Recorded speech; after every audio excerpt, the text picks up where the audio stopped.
Doctor Zakir Naik نے سینکڑوں ہندوؤں کو کلمہ پڑھایا، تو مفتی حنیف قریشی صاحب انہیں ولی اللہ مان لیں گے؟ کبھی بھی نہیں۔ انہوں نے کیمرے میں آ کے کہا ہے ڈاکٹر ذاکر نالائق جی، اور آپ کو بتایا کہ بریلوی ذاکر نائک کو کیا سمجھتے ہیں۔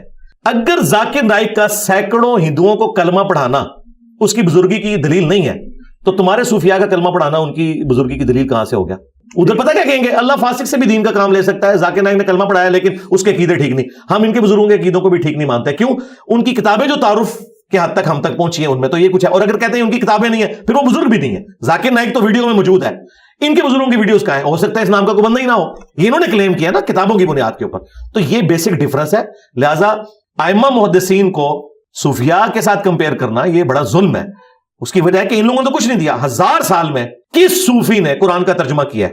یہاں کی زبان فارسی تھی، 1000 سال پہلے یہ لوگ انٹر ہوئے ہیں، انہیں کوئی خیال نہیں آیا کہ امت تو عربی سیکھتی نہیں ہے، ہم قرآن کا ترجمہ فارسی میں کر دیں۔ انہیں ڈر تھا کہ قرآن پڑھا پھر ہمارے ہاتھوں سے گئے۔